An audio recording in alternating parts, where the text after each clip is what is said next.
So I get a lot of questions like this. I've been practicing being present. I've been doing Ho'oponopono. I've been meditating. I've been doing self-inquiry, chanting. I'm in therapy, and I'm just trying to be a little kinder with myself. And for a while, I feel like it's really working. I feel more space. I'm calmer. There are more moments of ease and peace. And I think, wow, something's finally shifting. But then something unexpected happens. I feel more anxiety. I have more adrenaline running through my body. I feel tight. And all emotions start to show up. I get headaches. I have physical symptoms returning. And suddenly, I don't feel so peaceful anymore. And I'm actually feeling worse. Now, this is the moment that messes with all of us. Why is this happening if I'm doing the practice? What is going on? Why does it feel like I'm getting worse? So let me start here very clearly. This is normal, and it's very common. You haven't done anything wrong. You're not regressing. You're not failing. You haven't opened anything that you shouldn't have. This is a very human part of the process. So here's the first thing to understand. Your inner child, your nervous system, doesn't release pain because you can explain it perfectly or do the practice perfectly. It releases pain when it senses safety.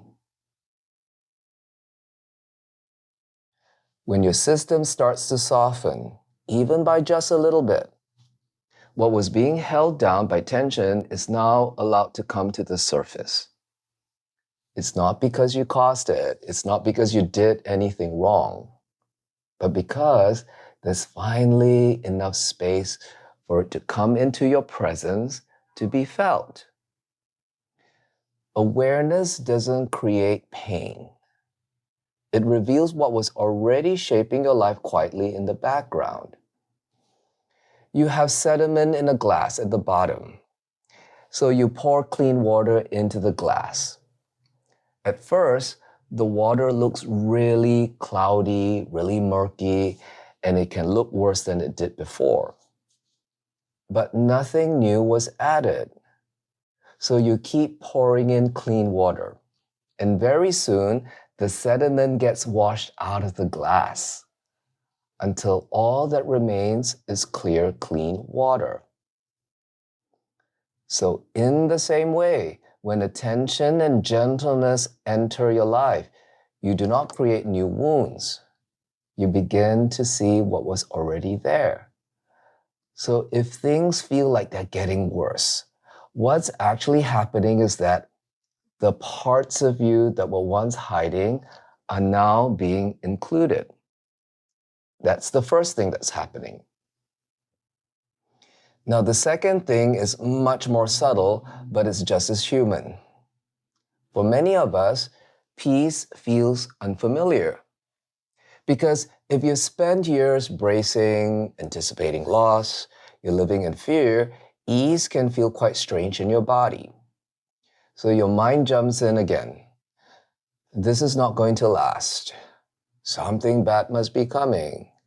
If I let go, things will fall apart. And then we pull back. Now, we don't do this consciously. We do it out of self-protection. It's like a wounded animal that hasn't known a gentle hand for a long time. So when someone finally reaches out with care, the animal shrinks back.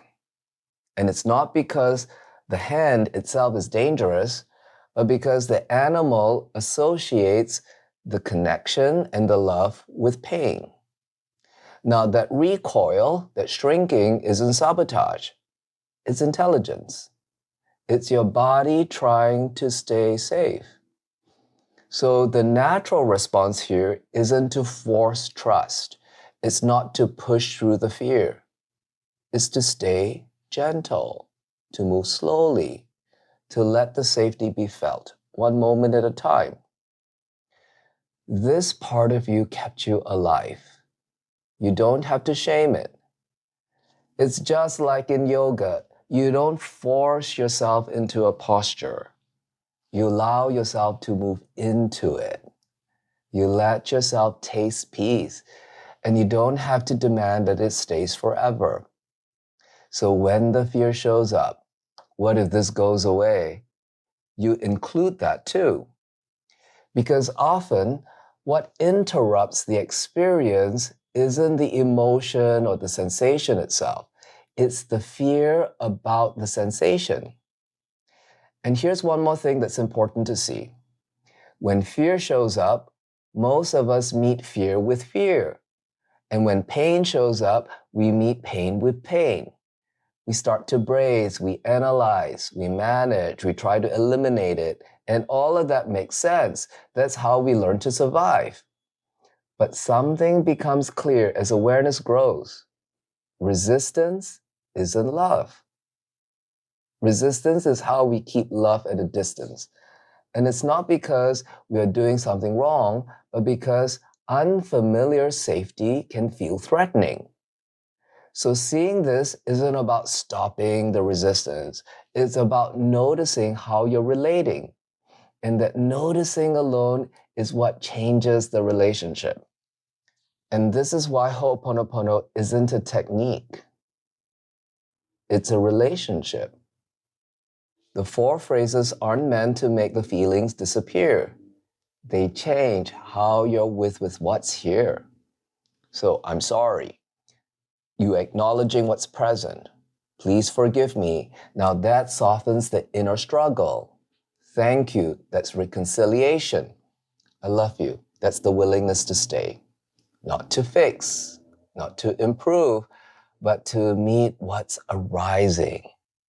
And from this perspective, nothing here is a mistake.